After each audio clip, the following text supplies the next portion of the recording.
আমাদের গোলাকার পৃথিবীর কোনো শুরু বা শেষ সীমানা নেই, তবে এর বায়ুমণ্ডল এবং মহাবিশ্বের মাঝে একটি অদৃশ্য সীমান্ত রয়েছে। ভূপৃষ্ঠ থেকে ঠিক 100 কিলোমিটার উপরে অবস্থিত কারমান লাইন, একে পৃথিবীর শেষ সীমানা বা মহাকাশের শুরু ধরা হয়। আবার ভৌগোলিক দিক থেকে আন্টার্কটিকার বরফে ঢাকা শেষ প্রান্তকে অনেকে পৃথিবীর শেষ সীমানা বলে থাকেন। মানুষের তৈরি সীমানার কথা বললে প্রশান্ত মহাসাগরের পয়েন্ট নেমো হলো স্থলভাগ থেকে সবচেয়ে দূরের জায়গা, যা পৃথিবীর এক নির্জন প্রান্ত।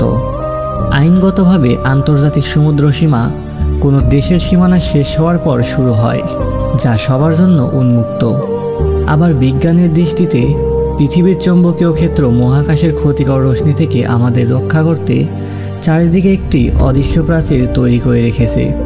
পৃথিবীর এই চারপাশের সীমানাগুলো প্রতিনিয়ত পরিবর্তিত হচ্ছে এবং এর বেশিরভাগ অংশই মানুষের গবেষণার বাইরে।